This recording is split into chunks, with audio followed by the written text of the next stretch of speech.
So we're going to try to make this a quickie. I tried to make another video quickie and it just kept going and going and going. So I'm going to do a replayer format to kind of control the length here. Keep it into the 10, maybe 15-minute range. Snap out some good concepts. You know, make it just like an effective power 10-15 minutes of review for anyone who's interested in heads-up poker.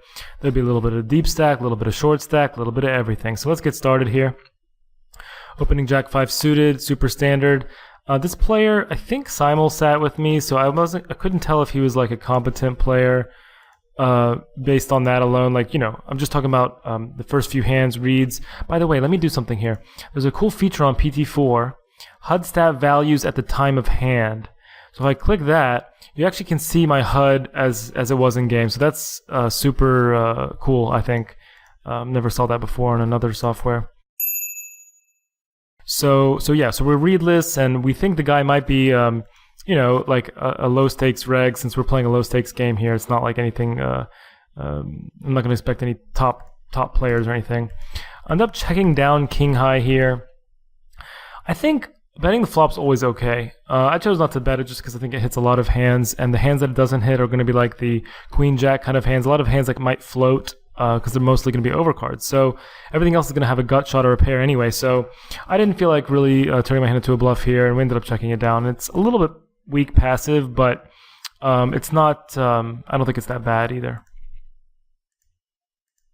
Considered a 3-bet here. I think 3-4 suited is an okay hand. It's a little bit on the lower side. I prefer it by a huge margin, like 4-5 or 5-6 suited for those kind of plays.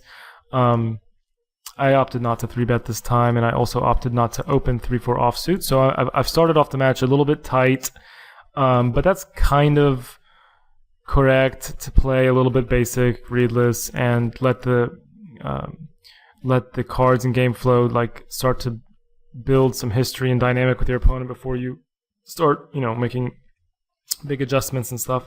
So check call ace high here. I think that's extremely standard. It's a little bit too weak for a check raise anyways, especially again readless. It's worth considering leading turn because queen x is going to check back a lot, flush draws are going to check back a lot. Really not a lot is going to be continuing to bet here except for ace x and continued kings and some just pure bluffs. Actually, it's not a bad spot for a bluff to bet because it's a decent barrel card, especially if you're playing a 3-barrel. So having said that, I did not donk, but when I checked, I felt like I'm going to be missing value here a decent amount of the time, and I still think that's true. So I really don't mind a turn lead, even though it's a little bit turns your hand face up a bit. It's still good. Again, it's still good to get value out of those queen x and flush draws, which are going to be a pretty big percentage of a person's continuing range. So I check call a large bet. I was a little surprised there to see his large turn bet. Again, because of what I said before, I don't expect him to bet much besides an ace or a king, and there's not going to be that many kings that he just happened to hit. There's also not going to be that many aces since I have one, so it's tough to tell what I should do here against a 3rd barrel because the flushes also might have just gotten there if he had those. Again, I'm not too worried about the flush card because I don't think he's going to be 2-barreling it that often.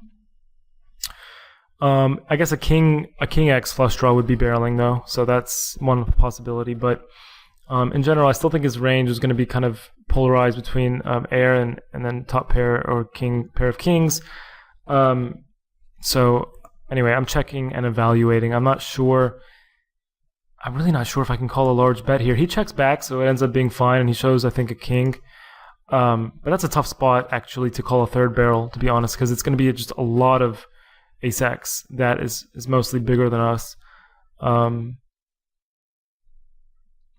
So yeah, it worked out well, but that's actually a tough spot, I think, when you face a bet on the river. Definitely betting top pair. Here's my first 3-bet, and you know, people kind of expect this somewhat if you're playing like good regs, but at the same time, it's usually better to. It's not always better, but I often like to make my first 3-bet be something a little bit bluffy, just because it can look a bit strong sometimes. I don't usually do that as much against fish, since fish call too many 3-bets anyway, so I'm going to have more value range against them overall. But for what it's worth, he 4-bet shoved there, so that was an easy fold, but I'm sure he had something relatively strong.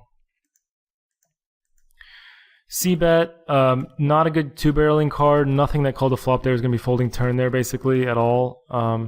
And easy shutdown.